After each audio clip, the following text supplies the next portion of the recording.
Taiwan, baby. Taiwan. To this day.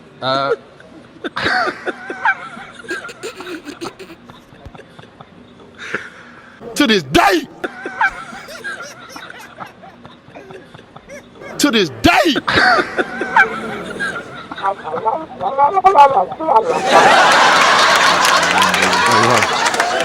To this day.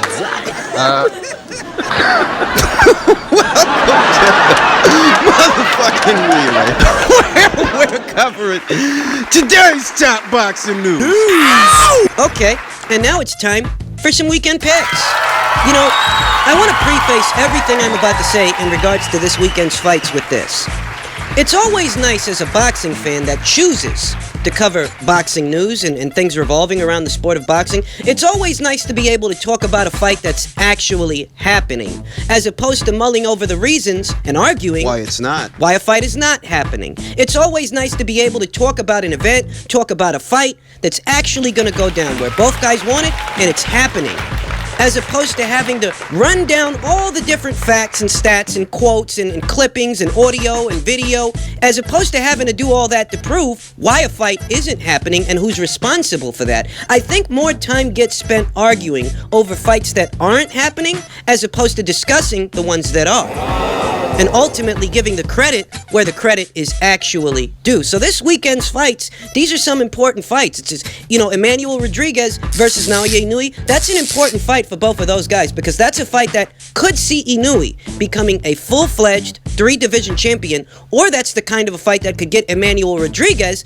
the kind of recognition that he hasn't otherwise got, because he is a reigning champion. But you never know it. But he doesn't really get the attention that Inoue gets. Something very similar applies to Josh Taylor and Ivan Baranchyk, in the sense that them fighting each other in this tournament is about the best thing they could be doing for themselves and their careers, that it could lend themselves to getting the kind of attention that they haven't quite gotten yet. Ivan Baranchyk is the IBF champion at 140 pounds, though you'd never know it because it doesn't get discussed. And what does get discussed more often than not are the same tedious fighters and the same tedious particulars and details regarding the same tedious and mundane failed negotiations, that more time and more attention goes to talking in circles about the same fucking fighters and the same fucking shit instead of the guys that are actually putting it all on the line. I mean, think about it this way.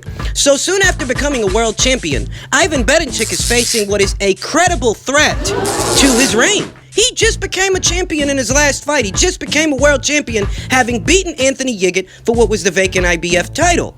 He just won the fucking thing in his last fight. And what's he about to do? He's about to try to defend it against Josh Taylor, a guy who a lot of people feel can beat and unseat Ivan Baranchyk. Exciting times at 140, though you'd never know it, because so many people spend so much time talking about fights that aren't even about to fucking happen. I mean, why do you even give those guys the attention? You know, I can understand talking about it in passing or you know, discussing it here and there, but what I see is more videos, consecutive videos discussing fights and fighters that aren't about to fight each other, instead of videos about the ones that are. And I think it's absolutely fucking ridiculous, because if you want my opinion, those fucking guys don't deserve the attention, and you shouldn't be giving it to them. That time and that passion would be better spent discussing fighters that actually have intentions of making big things happen. And I understand that we must discuss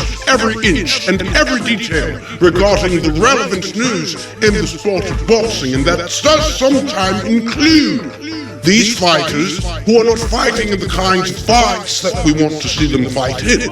So we must discuss those fighters as well. But the ratio in the effort is the issue. That more time is spent discussing fighters and fights that are not happening instead of those that are. We here at the Relay dispense the credit where it belongs, the credit where it is due, and we dispense it evenly. Hats off to this weekend's combatants in the World Boxing Super Series. So, let's get into this weekend's fights and what I think is going to happen in those fights. First up is the bantamweight contest between the IBF champion, Emmanuel Rodriguez, against the challenger, Naoya Inoue, a highly touted guy.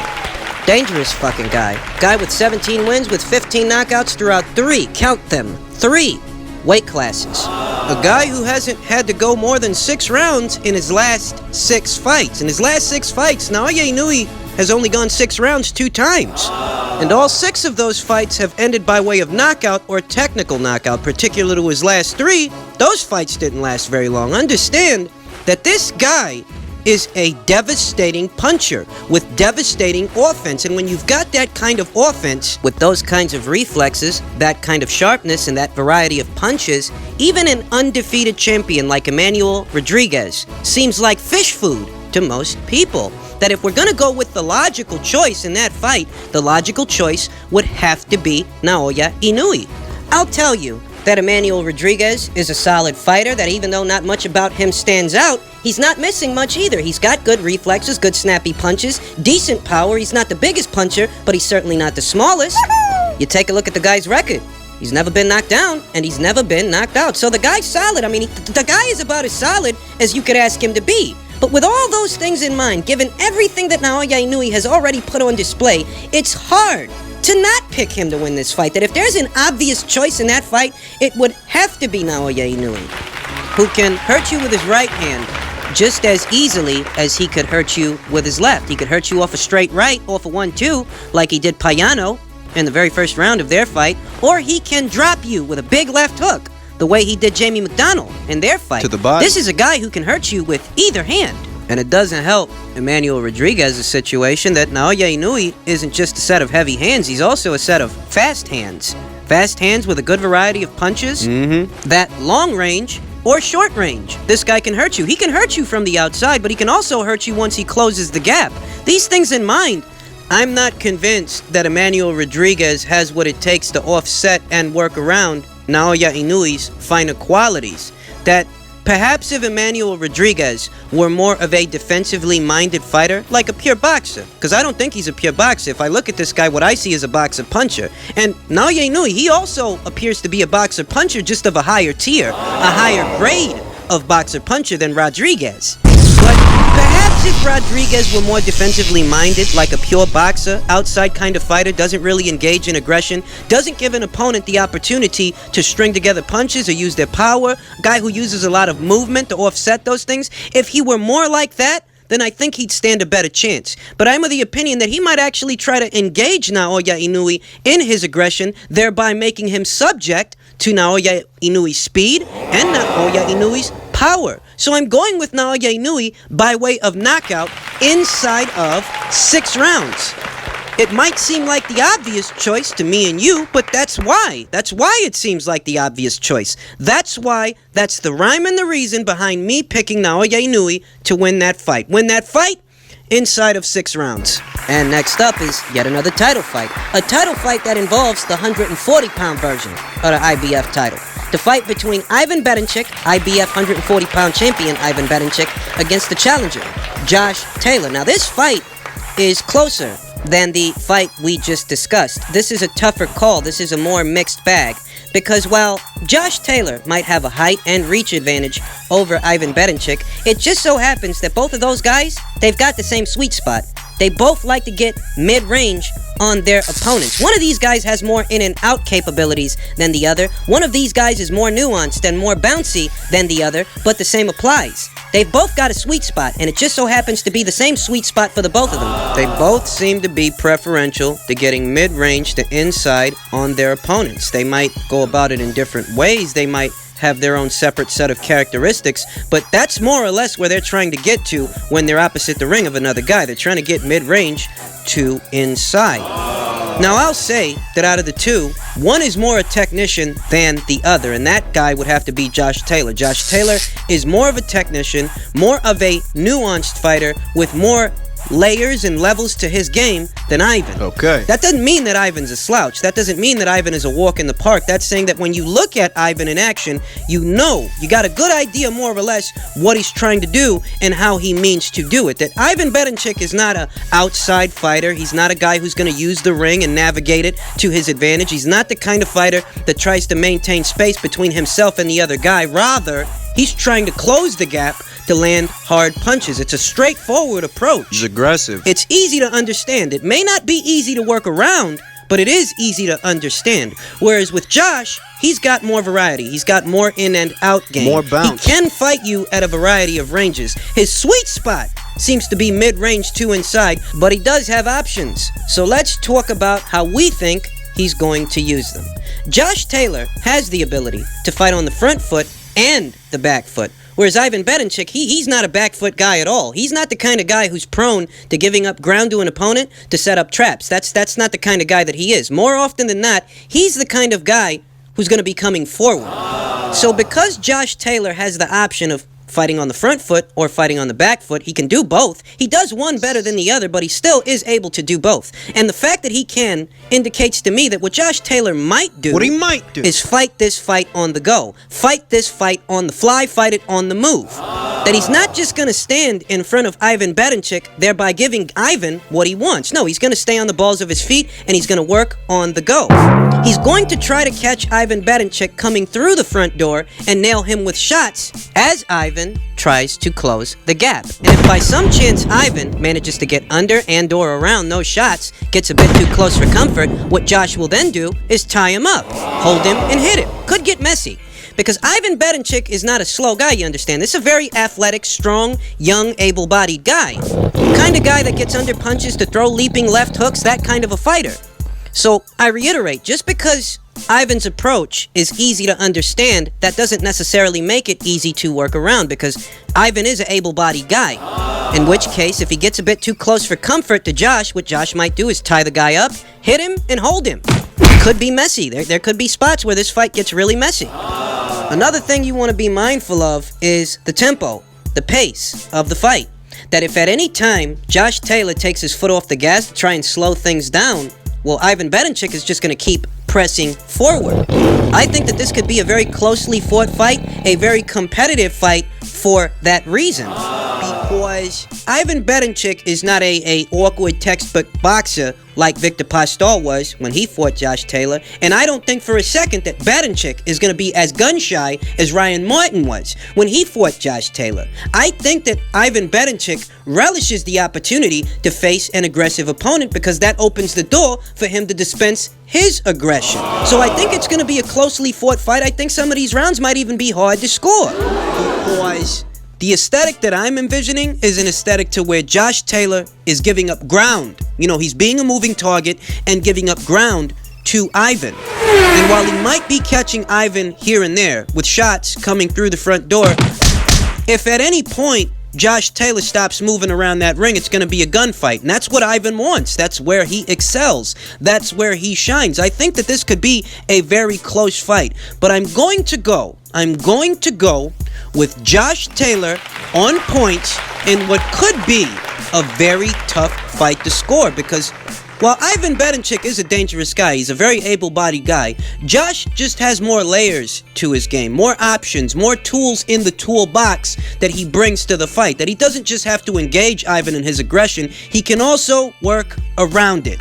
And that's more or less the aesthetic that I'm envisioning, that Josh Taylor is going to be a moving target. And in being a moving target, he's going to sacrifice a bit of his power. You know, for those of you out there who aren't aware, when you're fighting on the fly, you're sacrificing a bit of power because you're not sitting on your punches, you're on the balls of your feet. And I imagine that Josh Taylor is going to be on the balls of his feet in this fight. There may be moments where these guys are trading mid-range to inside, but I don't imagine that the majority of the fight is going to be fought there. I imagine that Josh Taylor's going to be fighting on the fly. He's going to be moving and punching, sacrificing a bit of his own power to keep Ivan out of his sweet spot. I think this is a fight that's going to go to the cards. I think it's going to go to a decision, and I think it's a decision that Josh Taylor is going to win, thereby becoming the new IBF 140-pound champion. I think both of these guys, they got their virtues. You know, Josh Taylor, he's a very nuanced boxer who shows a lot of promise. And Ivan Baranchyk, he's young, athletic, able-bodied, looks like a very durable guy. Looks like the kind of guy who you've really got to punish in order to knock him out. Now, I don't see this one ending in a knockout. I see it ending in what could be a very close decision. We then come to the heavyweight grudge match between what is the WBC champion Deontay Wilder and his mandatory challenger Dominic Breazeale. So let's get right to the point. Neither one of these two guys are the poster child for skill. Neither one of these two guys are the poster child for nuanced skills in the heavyweight division. And physicality And its role. and its role in this fight between these two guys is likely what it's going to come down to, is likely to influence the outcome of the fight more than anything else. Because I reiterate, neither one of these two guys are the poster child for skill. And in the realm of physicality, physical attributes, Deontay Wilder, ahead of this fight, has several advantages. He's the faster, more athletic fighter in the fight, and he also just so happens to be the more concussive puncher of the two in the fight. Whereas Breazeale. Dominic Breazeale's standout quality in terms of physicality isn't power, isn't speed, but durability. That this is a durable guy. You really got to punish this guy to get him out of there. You can get him out of there, but it's going to take some doing. Dominic Breazeale, who is admittedly a slow starter. You know, this ain't a guy that comes out guns blazing, at least not characteristically. Maybe he will in this fight, this being a grudge match, this being a fight that he's wanted for a very long time. Maybe he will come out guns blazing, but as soon as he does, he's gonna make himself subject to Deontay Wilder's power, and Dominic Breazeale does not have the kind of defensive prowess to offset it. He's not that fast on his feet, he doesn't have the fastest hands, he doesn't have the best head movement. What he does have is a decent jab, it's a decent jab, but even that is lacking because his jab is not particularly defensible. That as a tool to control the range at which a fight is being fought, or as a deterrent to keep an opponent off of him, it is lacking. He doesn't establish it well enough to where punches can't get through, because punches do get through. That after firing that jab, he's still in line for shots from the other guy. And given Deontay Wilder's statuesque and wiry dimensions, and the fact that he's got a speed advantage, the outcome of the fight seems almost like a foregone conclusion, as if to say that it's only a matter of time before Deontay Wilder lands the big right hand. Because both tactically and physically, Dominic Breazeale is lacking in too many areas to fully offset Deontay Wilder's power. He's slow on his feet, he's got slow hands, and while he's durable, that just means he can take a lot of punishment, but it's still punishment he's likely going to take. I mean, hey, I'd like to tell you that I smelled an upset. I'd like to tell you that I think that Dominic Breazeale is going to shock the world, because a lot of us would like to see Deontay Wilder's reign as a champion come to an abrupt end. A lot of us are tired of him. We're tired of his mediocre reign and his idiotic sound bites, more so his idiotic fans. So I would like to tell you that I think his reign as a champion is going to end on Saturday night, but that wouldn't be realistic. That would just be wishful thinking. Reality is, I think Wilder's gonna, it's gonna take some work, but he is going to get Dominic Breazeale out of there. Because unless Dominic Breazeale becomes a completely different fighter overnight, I just don't see him winning this thing. I see him getting knocked out. It might take some doing, but that's what I see. Deontay Wilder wins by way of knockout.